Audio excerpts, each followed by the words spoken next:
आज की वीडियो में हम लोग देखेंगे कि एसिड क्या होता है, अम्ल क्या होता है, एसिड कितने टाइप का होता है, इसकी प्रॉपर्टी क्या होती है। ये सारी चीज़ें इस वीडियो में हम लोग समझेंगे। आपके सारे क्वेश्चन इसी वीडियो में कंप्लीट हो जाएंगे, बाहर से कुछ भी पढ़ने की ज़रूरत नहीं है। तो सबसे पहले एसिड की डेफिनेशन देखते हैं। The compound which contain one और more hydrogen atom and when dissolve in water produce hydrogen और हाइड्रोनियम आयन। तो वो पदार्थ जिसको जल में घोलें हम और हमको H+ मिले या H3O+ मिले, जिसे कि हम हाइड्रोनियम आयन कहते हैं, तो उस पदार्थ को हम लोग एसिड कहते हैं या अम्ल कहते हैं।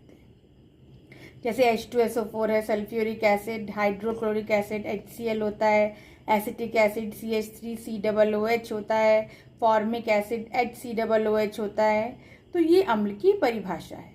क्लासिफिकेशन ऑफ एसिड, अम्लों का वर्गीकरण। तो कई प्रकार से अम्लों का वर्गीकरण किया जाता है, क्लासिफिकेशन किया जाता है।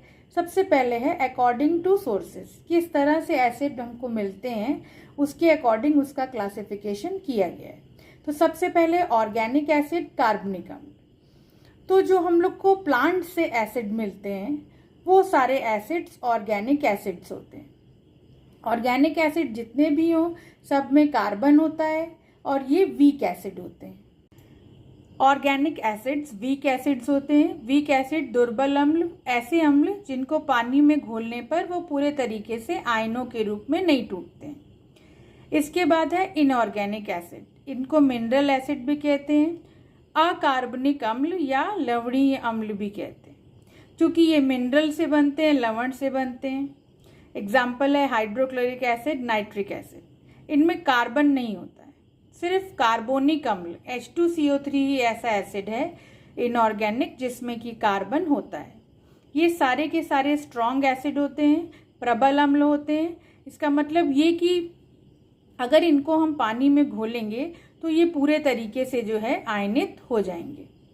इसके बाद है ऑक्सी एसिड। ऑक्सी एसिड वो होते हैं जिसमें कि हाइड्रोजन के अलावा ऑक्सीजन भी जो है वो प्रेजेंट होती है, और ऑक्सीजन के अलावा दूसरा एलिमेंट भी हो सकता है, जैसे नाइट्रिक एसिड है, सल्फ्यूरिक एसिड है।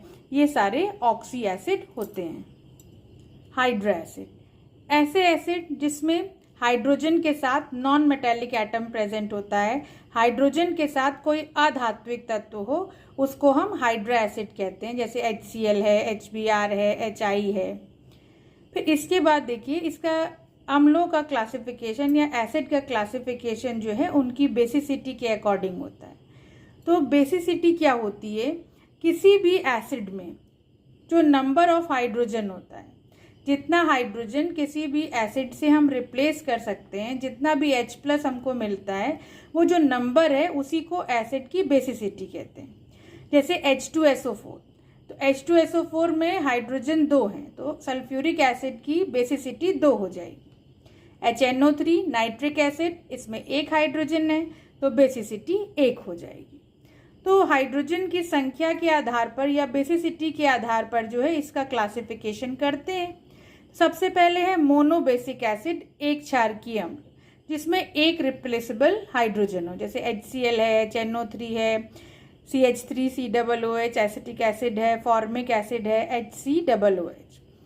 डाई बेसिक एसिड, द्विक्षारकीय अम्ल, इसमें 2 हाइड्रोजन होते हैं, जैसे H2SO4, इसमें 2 H+ मिलेंगे, COOH का होल ट्वाइस, इसमें 2 H+ मिलेंगे, H2CO3, इसमें 2 H+ मिलेंगे।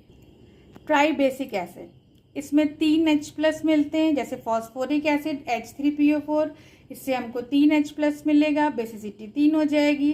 सिट्रिक एसिड C3H5O, COOH का होल थ्राइस, इससे भी 3 H+ मिलते हैं। तीसरे नंबर पे जो क्लासिफिकेशन होता है वो सांद्रता के आधार पे होता है, कंसंट्रेशन के आधार पे होता है। तो इस आधार पे एसिड 2 प्रकार के होते हैं, कंसंट्रेटेड एसिड होता है और दूसरा डाइल्यूट एसिड होता है। अगर एसिड में या अम्ल में पानी की मात्रा बहुत कम है या नहीं है तो उसको हम कंसंट्रेटेड एसिड कहते हैं, और पानी की मात्रा बहुत अधिक है तो उसको हम डाइल्यूट एसिड कहते हैं। प्रॉपर्टीज ऑफ एसिड, अम्लों के गुण। तो सबसे पहले दे change the colours of indicators. तो जो अम्ल होते हैं वो सूचकों के रंग को बदल देते हैं। सूचक क्या होते हैं? सूचक या इंडिकेटर वो पदार्थ होते हैं जो माध्यम में परिवर्तन की सूचना देते हैं। किसी भी चीज़ का मीडियम चेंज हो रहा है इसके बारे में वो हमको इन्फॉर्म करते हैं। तो देखिए इसमें लिटमस पेपर पहला इंडिकेटर है। अगर हम ब्लू लिटमस लेंगे तो अम्लीय माध्यम में वो रेड में चेंज हो जाएगा।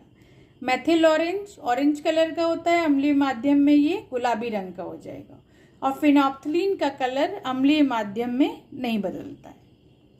इसके बाद है अम्लों की फिजिकल स्टेट या कौन सी भौतिक अवस्था पाई जाती है। जैसे बोरिक एसिड है H3BO3, ये सॉलिड एसिड है। ऑक्जेलिक एसिड COOH का होल ट्वाइस, ये भी सॉलिड होता है। टार्ट्रिक एसिड C4H6O6, ये भी सॉलिड एसिड है, ठोस अम्ल है। सिट्रिक एसिड C6H8O7, ये भी ठोस अम्ल है। फॉस्फोरिक एसिड H3PO4, ये भी ठोस अम्ल होता है।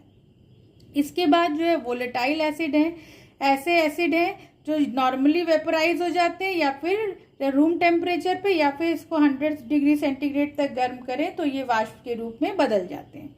जैसे एसिटिक एसिड है CH3COOH, फॉर्मिक एसिड है HCOOH, कार्बोनिक एसिड है H2CO3, hydrochloric acid HCl, nitric acid HNO3, sulphurous acid H2SO3।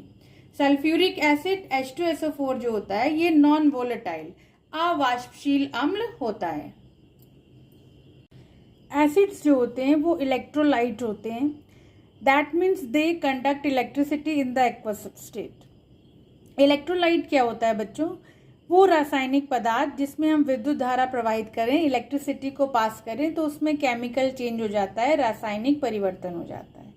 तो जितने भी अम्ल होते हैं ये सारे के सारे इलेक्ट्रोलाइट्स होते हैं, विद्युत अपघट्य होते हैं। इसके बाद हम एसिड की केमिकल प्रॉपर्टी देखेंगे। रिएक्शन विद मेटल्स, धातुओं से क्रिया। तो जितनी भी मेटल्स होती हैं, जनरली एक्टिव मेटल्स जो होती हैं वो हाइड्रोक्लोरिक एसिड और सल्फ्यूरिक एसिड के साथ रिएक्ट करके हाइड्रोजन गैस देती है। HNO3 जो होता है वो एक स्ट्रॉन्ग ऑक्सीडाइजिंग एजेंट होता है, प्रबल ऑक्सीकारक होता है, इसलिए इससे जो है हम हाइड्रोजन का प्रोडक्शन नहीं कर सकते। रिएक्शन विद बेस, क्षार से अभिक्रिया। किसी भी एसिड और बेस की रिएक्शन अगर हम कराते हैं तो हमको सॉल्ट और वाटर मिलता है। इस रिएक्शन को न्यूट्रलाइजेशन रिएक्शन या उदासीनीकरण अभिक्रिया भी कहते हैं। Reaction of dilute acid on salts. Carbonate और बाइकार्बोनेट अगर एसिड से रिएक्शन करते हैं तो सॉल्ट और वाटर बनता है, इसके साथ ही साथ कार्बन डाइऑक्साइड गैस भी निकलती है। जैसे यहाँ देखिए कैल्शियम कार्बोनेट है, HCl से रिएक्ट करता है, कैल्शियम क्लोराइड बनता है और कार्बन डाइऑक्साइड गैस निकलती है। सोडियम बाइकार्बोनेट है, HCl से रिएक्ट करेगा, NaCl बनेगा, वाटर और कार्बन डाइऑक्साइड गैस निकलेगी। इसके बाद है सल्फाइड और बाइसल्फाइड। सल्फाइड और बाइसल्फाइड अगर एसिड से रिएक्शन करते हैं तो सॉल्ट और वाटर के साथ सल्फर डाइऑक्साइड गैस देते हैं। जैसे कैल्शियम सल्फाइड HCl से करेगा तो कैल्शियम क्लोराइड बनेगा, वाटर बनेगा और सल्फर डाइऑक्साइड गैस निकलेगी। सोडियम बाइसल्फाइड HCl से रिएक्शन करेगा तो सोडियम क्लोराइड, वाटर और सल्फर डाइऑक्साइड गैस बनाता है। मेटल सल्फाइड एसिड से रिएक्शन करके सॉल्ट देते हैं और हाइड्रोजन सल्फाइड बनाते हैं। फेरस सल्फाइड H2SO4 से अभिक्रिया करके फेरस सल्फेट और H2S देता है। जिंक सल्फाइड HCl से क्रिया करके जिंक क्लोराइड और H2S देता है।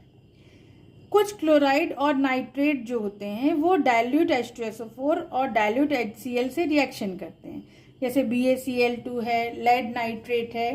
नहीं तो जो क्लोराइड्स होते हैं और नाइट्रेट्स होते हैं ये जो है सांद्र H2SO4 से या फिर कंसनट्रेटेड H2SO4 से क्रिया करते हैं और HCl और HNO3 देते हैं। आई होप आपको आज की वीडियो समझ में आई होगी। अगर आपको अच्छा लगे तो चैनल को सब्सक्राइब करिए, वीडियो को लाइक करिए।